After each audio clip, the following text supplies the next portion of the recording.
નમસ્કાર દોસ્તો, જય હિન્દ, જય ભારત.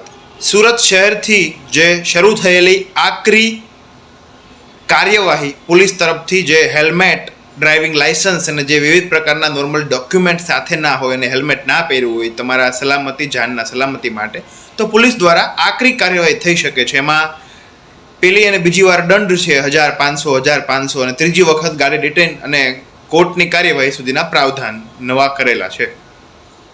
આ કોઈ પ્રાવધાન નથી, ડીજીપી સાહેબના પત્ર હેઠળ કાર્યવાહી થાય છે. ચાલો, ખૂબ સારી વાત છે કે મોટર વ્હીકલ સેક્શન એક્ટ તમે લગાડો છો. એક નાગરિક અને સલામતીના સોશિયલ ન્યાય અને સામાજિક સુરક્ષા તરીકેનું એક આગવું તમારું પ્રાવધાન છે કે એક્સિડન્ટ ના થાય, કોઈને માથામાં વાગે ને તો ઇન્જરી ના થાય, કે કોઈ હેલ્મેટ લઈને નીકળ્યો હોય તો માથામાં ન વાગી જાય. વિવિધ પ્રકારના ખૂબ સારી વાત છે. ચાલો, સેફટી માટે વિચારે છે. ખરેખર આપણે પોલીસ તરીકેની એક ફરજ છે કે સૌ લોકોને એક સુરક્ષા આપે, એ પછી શારીરિક હોય, માનસિક હોય. પણ બે ચાર પ્રશ્નો મારે જે પૂછવા છે આજે આ સોશિયલ મીડિયા અને યુટ્યુબના માધ્યમથી, કે ખરેખર રાજ્યની સરકાર નાગરિકોની સુરક્ષા જ ઈચ્છતી હોય, એ પછી શારીરિક, માનસિક, તો ખરેખર જે ગુંડાધારા અધિનિયમ છે, જુગારધારા અધિનિયમ છે, એનડીપીએસની એક્ટ છે, પ્રોહિબિશનની એક્ટ છે, પાસા, ટાડા, વિવિધ પ્રકારના ઘણા બધા કાયદા છે સરકાર પાસે, પોલીસ પાસે. તો આપણને એમ થાય આપણે આસપાસના ગુંડાઓ, લુખાઓ, બુટલેગરો, દારૂડિયાઓ, નશાખોરો પોતાનો ધંધો ચલાવીને અબજો અને કરોડો રૂપિયા છાપે છે. બધાને ખબર છે, ઇવન પોલીસને બી ખબર છે જે તે વિસ્તારના. પરંતુ જો સામાન્ય નાગરિકોને એક હેલ્મેટ ન પહેરવા માટે 1000 રૂપિયા સુધીનો દંડ અને બીજી વાર અને ત્રીજી વાર જો આવે તો તેને કોર્ટનો કેસ અને ગાડી રિટેન કરવા સુધીના પ્રાવધાન કર્યા.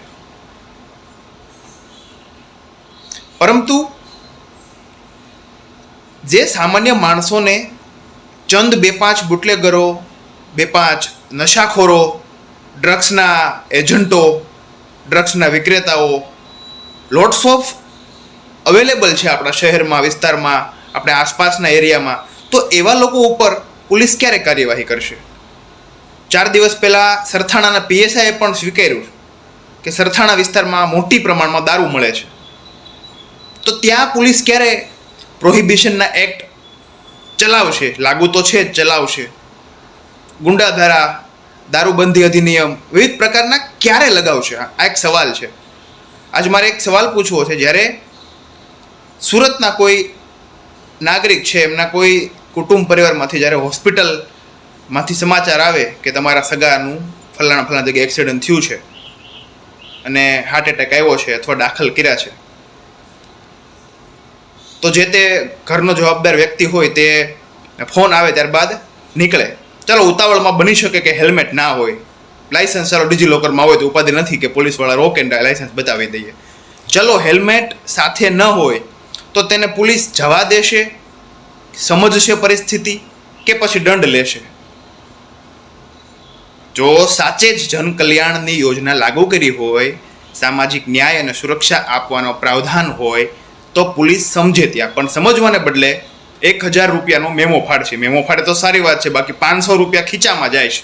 હવે આપણે સૌને ખબર છે, 2 ઓપ્શન આપે પોલીસવાળા આપણને, મેમો ફાડવો છે કે પછી ડિટેન કરી દઉં. એટલે આપણે એમ થાય કે સાહેબ રહેવા દો, નાના માણસો છીએ એટલે 1500 કે સાહેબ બજાવવા દો. તો કે વાંધો નહીં, બીજી વાર ધ્યાન રાખજો, આવા વ્યવસ્થિત કોલેજના છોકરા હોય છો અને અંદર વાત કરે. પછી આપણે એમ કહીએ સાહેબ બહુ ગરીબ માણસ, તો કે બહુ કરતો ને રિટર્ન કરે, તોય આજે કરીએ કે સાહેબ રહેવા દો. તો પછી એમ કે લાવો 500. એ 500નો મેમો નથી ફાડતો, 500 ખીચામાં વયા જાય છે. સુરતની અંદરથી મેહુલભાઈ બોગરાએ ખૂબ સારો અવાજ ઉપાડીને ઘણી બધી વસ્તુ તો બંધ કરી દીધી છે, હપ્તાખોરી. પણ આવા આગમચેતી પગલાં પોલીસ દ્વારા લેવાય છે તો પોલીસ તો હોશિયાર છે, સમજદાર છે, બાતમીદારો છે, તેના કેટલા બધાના જે કહેવાય ને એના લોકો કે જે અન્ય જાસૂસી રાખતા હોય, ખબરી હોય, તો આ બધાના એક્ટિવેટ કરીને જે તે જગ્યા ઉપર દારૂના અડ્ડા, ડ્રગ્સના વેચાણકારો, વિવિધ પ્રકારના જુગારધારા, ગુંડાધારા, ઘણા બધા અધિનિયમ છે. અને ઘણા બધા આ અધિનિયમ લાગુ કરીને પકડવા માટેના જે તે ગુંડાઓ, આલી મવાલીઓ, લુખાઓ કેટલા બધા છે. તો એમના બધા ઉપર કાર્યવાહી ક્યારે?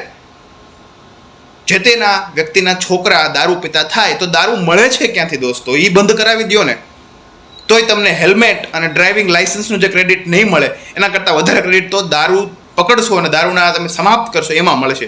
ઘણા લોકોને આશીર્વાદ મળશે કે સારું થાય પોલીસનું, અમારા દીકરા દીકરી બચ્યા. પિતા હોય એના ઘરવાળા તો ખાસ કરીને કે મળતો બંધ થાય ને તો પિતા બંધ થાય. આવો સવાલ દરેકે સાંભળ્યો છે. તો હેલ્મેટથી પબ્લિકને ફાયદો થવા કરતાં પોલીસને વધારે છે. પોલીસ માટે વરદાન સાબિત થવાનું છે આ હેલ્મેટ અને ડ્રાઇવિંગ લાઇસન્સનું. કારણ કે પરિસ્થિતિ તો સમજતા નથી પોલીસવાળા.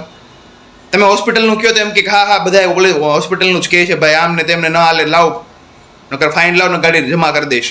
તો આપણે એમ કે સાહેબ ગરીબ છે તો 500 રૂપિયા ખીચામાં જાય. એટલે એક પ્રકારનું વરદાન સાબિત ન થાય એ માટેની બે હાથ જોડીને મારે ડીજીપીને એક વાત કરવી છે, ગૃહમંત્રી સુધી વાત પહોંચાડવી છે. માટે આ સોશિયલ મીડિયાનો ઉપયોગ કરું છું. ખાસ કરીને કંઈક ને કંઈક સારું અંશે આ મંદીના માહોલની અંદર ખીચામાં 500,000 રૂપિયા લઈને નીકળેલો માણસ જો પોતાના ભૂલથી કદાચ હેલ્મેટ ભૂલાઈ જાય તો દંડના મારફતે 500 વ્યા જાય આ મંદીના માહોલની વચ્ચે. તો ખાસ કરીને લોકોના હૃદય સુધી પહોંચે, લોકોના મન સુધી પહોંચે પોલીસ. એક ડર તરીકે નહીં, પોલીસનું કામ 100% સુરક્ષાનું છે, પરંતુ એક ડર તરીકે નહીં, એક ભય તરીકે. એક આપણને એમ લાગે ને કે આપણો સલામતીગાર છે, આપણો મુખી છે, આપણો સુરક્ષાકાર છે, એ રીતે પોલીસ વર્તન કરે તો સારું. બાકી હાઈવે ઉપર તમે દંડ લ્યો એનો કોઈ વાંધો નથી. શહેરની વચ્ચે બે નાકા વચ્ચે કદાચ ઘરની બહાર નીકળીને થોડીક વાર ભૂલ થાય ને હેલ્મેટ ભૂલાઈ જાય ને તો એ દંડ દેવો પડે.